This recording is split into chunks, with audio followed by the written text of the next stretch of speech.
As mentioned in the League 2 review, we predicted the champions in League 1 as well last year. Can we do that again?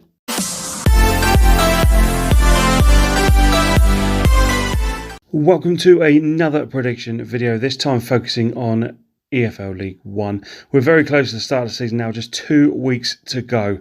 League 1 has never been filled with rich, traditional and well-supported clubs, as is the modern day, trickling down by the clubs through the divisions. Sheffield Wednesday are here this year, joining the likes of Sunderland, Portsmouth, Ipswich and so many other top clubs. Before we see who is propping up the division, hit that like button to send luck to your playing heroes and subscribe so you don't miss another football video this season from this channel. Can't thank you guys enough for the amount of subs we got from the last video with the League 2 video. We'll link that down below. Let's keep building.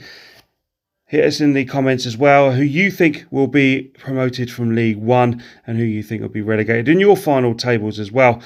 Right then, League 1, here we go. I found it quite hard to narrow down my bottom 4 out of 5 sides I think fancy for the drop. At bottom of the league, I've gone with Morecambe. Not many faces returned to the Globe this year that won promotion under Derek Adams last season, including the manager himself. Magnificent season, really deserved promotion. The biggest blow of players gone will be Mendes Gomez, who went to the Championship with Luton Town. There's some bodies that have joined. McAlmont joins on loan from Leeds, among others. Shane McLaughlin from Wimbledon. Journeyman Jonathan Abika steps back into the English game from Scottish side St Mirren. And they've gone for a young defender as well. Jakob Mensah, who will be stepping up from the National League at Weymouth. He is only 20 years old. And everyone wrote Accrington off every year. So why should Morecambe be any different? And why should they be dead certs for relegation? But for me, a new manager, a newish squad, I feel it'll be extremely tough for Morecambe to stay up next season. Joining Morecambe in that relegation zone, and a team I got second to bottom, is AFC Wimbledon. Only one defeat in their last 8 games meant the Dons finished in a respectable 4 points away from the bottom 4 in the end, thanks in large last season to Joe Piggott's goals. 20 league goals that saw them moving into the new Plough Lane Stadium as well meant it was quite a 2021 so far for the Dons. Obviously Piggott has since left. Ryan Longman has returned to his parent club Brighton. This summer, looking to replace those goals will be so tough. Could Aaron Presley be the man, hoping to emulate Michael Force's loan from Brentford a few years ago? Darius Charles has returned to Luke McCormack, joins on loan from Chelsea after a spell at Bristol Rovers last season. They've got the promise of upcoming talents such as Ayor Asal and Ethan Chislett. Is very exciting, but you worry that could this be the year maybe it's a bridge too far for the Dons and it could be their goodbye to League 1. Next in the list and third to bottom, I've got Cambridge United. Mark Bonners brings Cambridge into League 1 with a simply brilliant job he did last season, with talisman Wes Houlihan and the goal-scoring exploits of Paul Mullin with his 32 league goals last year. But staying in this division is tough for promoted sides, and I don't think Cambridge will buck that trend. They're making a fight of it through with the transfer that they brought in, but the massive blow of Mullin not signing a new contract and staying will hurt them. To try and get his goals exploits will be returning forward Sam Smith, signing from Reading, Lancaster and from Ipswich, and a move also for James Brophy, stepping up from League 2. Jensen Weir is an exciting prospect, arriving on loan from Brighton. So there are some capable players in there, but we'll have to wait and see what materialises and what I think will be a tough season for Bonner and Cambridge. So as I said, there was 5 teams I thought could go down next year, and the fourth one that I've chosen from them 5, I've got Fleetwood Town. A step back last year for Fleetwood. Simon Grayson as he starts to get his hands on a rebuild. Wes Burns has left, and the likes of Coots, Morris, Saunders and Glenn Whelan, regulars in the side last year and the last couple of years, have all moved on. Tom Clark moves into the squad from Salford. Anthony Pilkington returns to the country after a spell over in India. Ryan Edmondson sets sights on more first-team football as he arrives on loan from Leeds United, and Brad Halliday, a regular last year for Doncaster, is also in. But they'll surely need more if they have the hopes of pushing again for the playoffs as they did the season before. Callum Camps will be one of their main focuses for scoring the goals for the Cod Army, but you'd feel like they probably need more as things stand. So the side just finishing outside the bottom 4, who I think will still struggle as well, though, is Cheltenham Town, last year's League 2 champions. Feel more bodies will definitely be required for the step up. Without forgetting young England goalkeeper Josh Griffiths, who has returned to West Brom. Most of Cheltenham's squad has some longevity in there, which is the reason why I've got them above Fleetwood. The likes of Raglan, Tozer, Long, Hussey, Blair, Thomas all have some great togetherness under the guidance of Michael Duff. Experienced campaigner Liam Sercombe sure helped with that promotional push last year. And to replace Griffiths in goals, goalkeeper Owen Evans, previously at Cheltenham, comes in from Wigan. Elliot Bonds is the only other addition, making his move from Hull permanent. Home form's always been strong for Cheltenham, and you feel like they're going to need it more than most next season as they climatise into features of League One. In 19th place, I've gone for Jimmy Floyd Hasselbank's Burton Albion. 9 wins in Hasselbank's opening 11 games in charge certainly meant Burton survived with ease in the end, and Burton legend Lucas Akins is key to that run, and he surely will be again for the Brewers. A host of new players in as Hasselbank aims for a year without any fears of struggling. He wants more, but his key signings so far: Deji Oshalaja from Charlton, Bryn Morrison from Portsmouth, and Murray Patrick stepping up to League One from Carlisle, and I'm sure he'll be delighted to get in Louis Moult from Preston. If he rediscovers some of that SPL form, he could be an asset this year for Burton. Only played twice in the last couple of years, almost 2 years out from injuring a cruciate ligament, so that is a bit of a concern. I don't feel Burton will push on as much as they will hope, and a lot of people have said they will, but they should be okay and have more than enough not to worry about relegation this season. Side finishing above Burton and slipping down the league from last year, for me, is Gillingham. Impressive on the face of it by Steve Evans and his Gills last season, finishing 10th. Also impressive was Verdane Oliver, who scored 17 league goals, his best ever league return. Will be tough to bet at 10th. They lost goalkeeper Bonham to Stoke. Jordan Graham moved up to Birmingham. Gilvey also has gone as well, but he has bolstered the squad. Ben Reeves is in from Plymouth. Bristol Rovers pair Max Amar and Tutonda. Danny Lloyd steps up from Tranmere, having played below League One since 2018. Keeper Aaron Chapman is the man to replace Bonham, but I don't know if Gillingham will hit the heights they did of last season. But with Steve Evans in charge, they have a top manager for this level. Moving up, and now we have Accrington Stanley. Stanley got stronger than they every year. They are written off. They shrug off the flak, develop some great talent and play with no fear. John Coleman takes his side into battle in his 7th year as manager. So far they've kept hold of the great league players, the 2 great League One players in my opinion. Colby Bishop and international Dion Charles were brilliant last season. In the transfer market, they look to what Coleman knows as well as the future stars. John O'Sullivan, fresh from promotion at Morecambe, joined Stanley for the third time, this time permanently. 2 young strikers have been brought in, ex-Liverpool Joe Hardy, who is prolific in every level he seems to have played, and Swedish striker Joel Mumbongo comes in, who featured 4 times in the Premier League last year for Burnley. Harry Pell steps up from League Two, and James Trafford comes in on loan from Manchester City to give competition between the sticks. Keep hold of the talent. I think Stanley will just be fine next season. Will they make another challenge towards that playoff places, which they look like they would do around Christmas time? I'm not sure whether those heights will be met again, but I think Accrington will be absolutely fine next year. You've got to give them credit every single season. From the north to the south, Plymouth Argyle next up. Decent first year back. I thought Rhino's men would have been a lot higher personally, but 18th in the end was where it finished for them. 11 defeats in 15 games was a disappointing finish. Luke Jeffcott again was the happy story. He stepped up again from his good League Two record with 16 league goals last year. Can only expect him to get more this year. In have come Jordan Houghton, James Bolton, Brandon Galloway, Cannon Burton, Dan Scarr, James Wilson, moving back to England after a couple of years in Australia, his ex-Carlisle man Macaulay Gillespie. So defensive-minded has been the majority of Lowe's summer work so far. Been down to captain Joe Edwards and Connor Grant to supply Ryan Hardy and Jeff Cott for the goals again. I feel Plymouth will be a comfortable mid-table next season. I imagine around last Christmas time, Bolton Wanderers fans wouldn't be thinking they'd be waiting for League One predictions with them in it.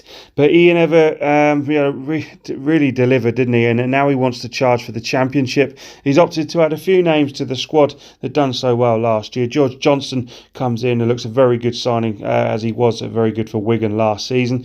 Josh Sheehan stood out for Newport and he steps into League One, as does keeper Joel Dixon from Barrow. Former Coventry forward Amadou Bakayoko joins Everett's Army, and young striker Xavier Amechi joins on loan from Hamburg. The former Arsenal youth player. Be interesting to see how he does back on these shores. Afolayan makes his switch permanently from West Ham. I don't see Bolton struggling. Be comfortable with some good highs. I feel from the Bolton faithful to look out for as well. They'll be certainly building towards maybe a more of a promotional push the year after. Getting close to those mid-table positions now. Next club up I've got on for is Shrewsbury Town. No one would begrudge Steve Cottrell having a good worry-free season with everything him and his family have had to deal with in the last year. But back onto the football, and Cottrell, he's a top manager as well, so you've got to take that into effect. He's lost a few squad members, but brought in some decent recruits as well. Leahy comes in from left back. Pennington returns from Everton. Elliot Bennett in for Blackburn. And I'm sure if Ryan Bowman even gets the service, he will score a few as well. No club stayed in one position as much as Shrewsbury stayed in 17th last season. Wins over Sunderland, Peterborough and Blackpool means they can mix it with the best. And I feel Shrewsbury can have a lot better year in 2021-22. Especially if they get that little loan gem like they did last year. Shrewsbury could be a tough team to crack next year. And making up the bottom half, gone Doncaster Rovers. 14th last season, fell well away, didn't they, from those playoff places. 4 wins in the last 23 was a woeful end to the season. And Richie Wellens will be hoping for a buck to 2021 form. They've been busy moving out Gomez, Butler, Halliday, with Reece James stepping up with Blackpool. In come Roshan Williams, Kyle Knoll, Matt Smith on loan from Arsenal. Former Pompey pair Ben Close and Geordie Harula move north. Thiago Kuka on loan from Watford, and Tommy Rowe back to the club he done so well at before his move to Bristol City. For me, they do have some real danger players in attack, and if they can get firing, people like Omar Bogle, Oken Bahiri, John Taylor, always potential to carry a couple of those as well, which is always the danger with those type of players. But yeah, I think comfortable mid-table again with Doncaster, like a lot of these clubs this year, with a potential of a little flirt with the playoffs. So that's the bottom half. How do we start the top half? 12th place, I've got Crewe Alexandra. Amazing first year back for Crewe, and at the time of this, they still have hot properties Owen Dale and Charlie Kirk. You would feel they need these two to prevent too much quality leaving in one go. Harry Pickering and Ryan Wintle already moving to the Championship. But as Crewe always do, they have a youth player stepping up all the time. And there could be a chance to see some of the players like Regan Griffiths, Joe Robbins, Travis Johnson. Could they make a step up this year? David Artell has brought in Kane Ramsey on loan from Southampton. Journeyman Chris Long adds firepower to the attack. And Sean McDonald adds some experience with Tommy Hoban, some quality in that back line as well. I think Crewe will be absolutely fine this year. They have some real good quality talent in there. If they can keep hold of them, there's no reason why, like Doncaster, they can't flirt with those playoffs. But be comfortable again in mid-table. Above Crewe, I've gone last year's Championship side, Wycombe Wanderers. Absolutely love Gareth Ainsworth. Getting Wycombe promoted, giving it a massive fight, staying up, typifies the Wycombe way. They have lost striker Ikpuezu, who's gone to Middlesbrough. Anya Dinmer has also gone to Luton. But you know, once again, they will try and they'll be hard to beat with their tactics. Scowen and Kai come in. It could be shrewd moves.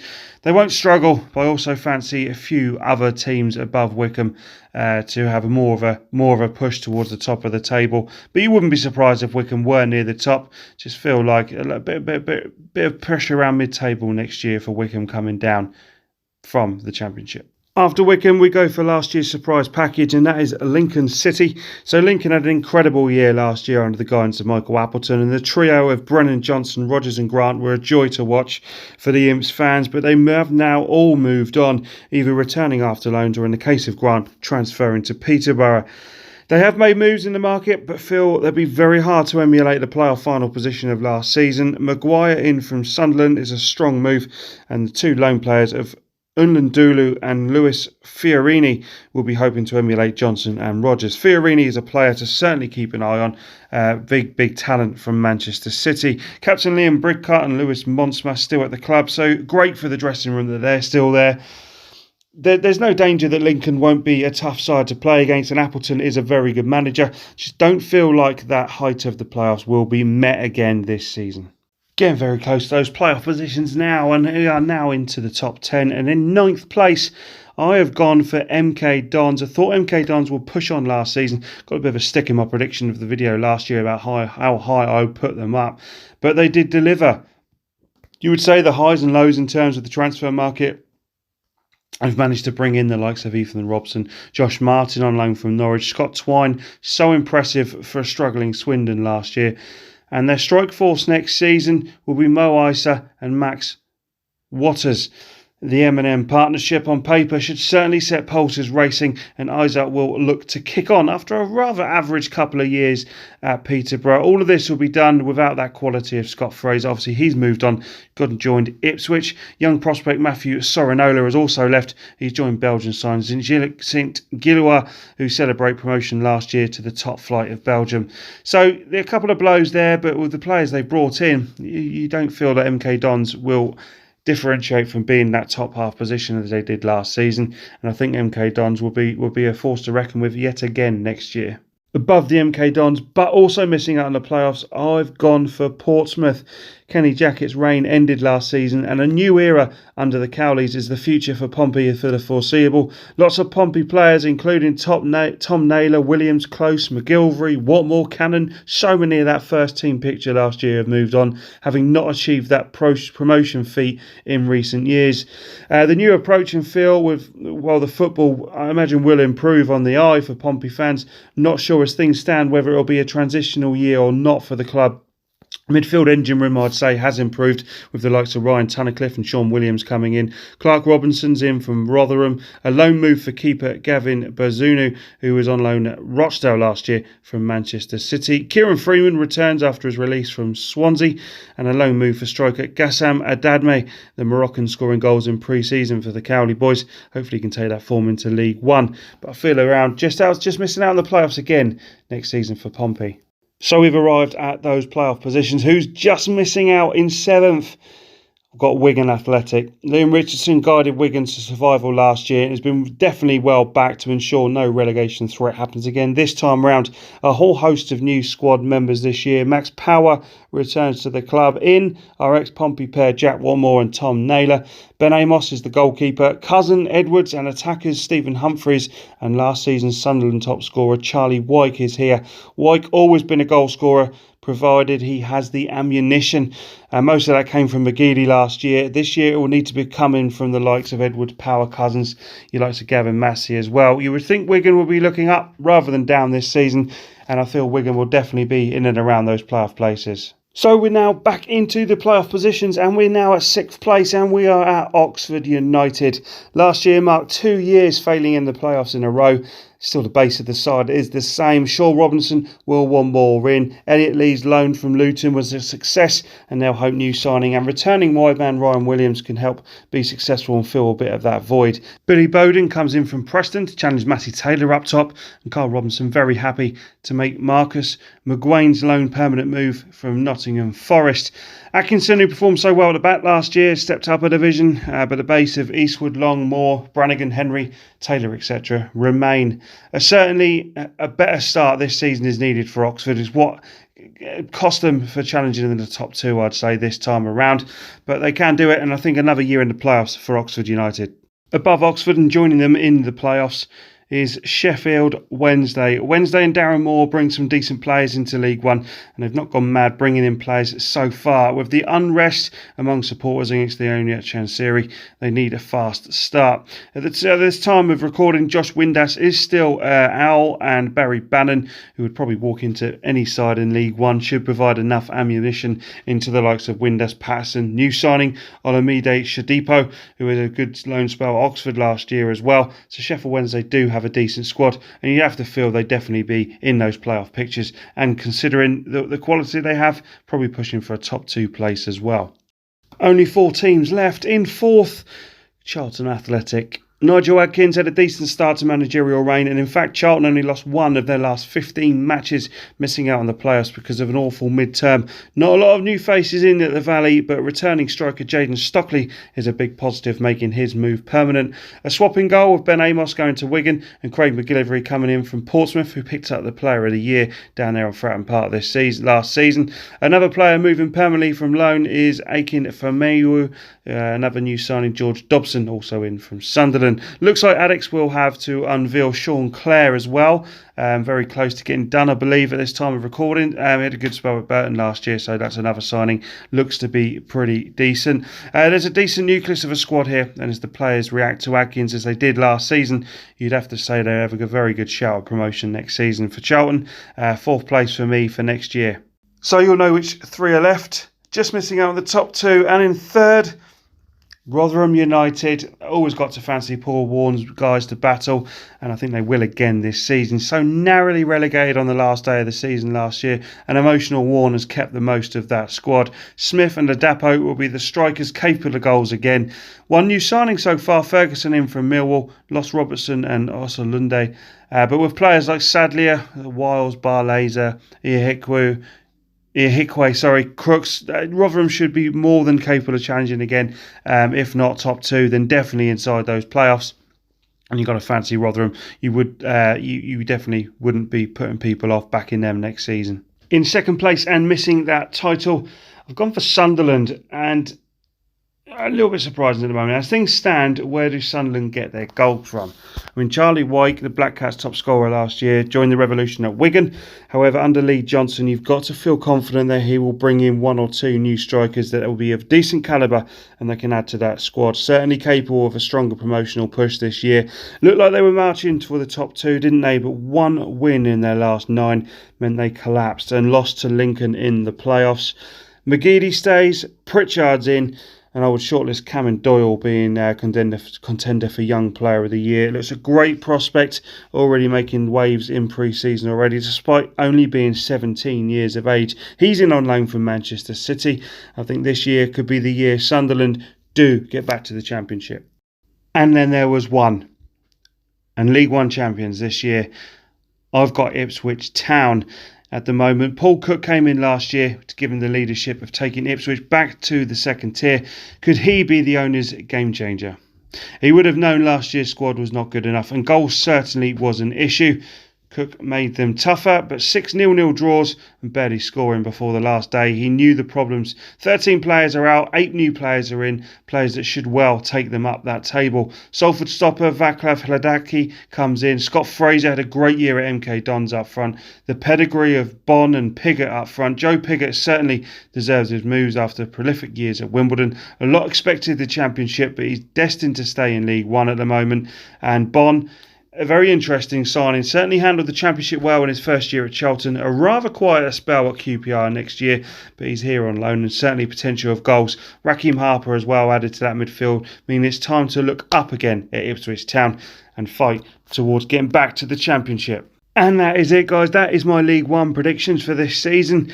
Relegated, Morecambe, AFC Wimbledon, Cambridge and Fleetwood. Playoffs of Oxford, Sheffield Wednesday, Charlton and Rotherham, with Sunderland and Ipswich automatic promotions. Hit a massive like on this button, please, and comment down below who you think will be relegated and promoted from this division. Who do you support? Where do you think your club's going to finish? What do you agree? What do you disagree with me so far? And leave your league tables down below as well. Don't forget, we'll be back soon for the Championship, but 2 weeks to go. It's getting exciting. We can't wait to get back in those stadiums. Up the footy, and we'll see you next time for more Championship predictions.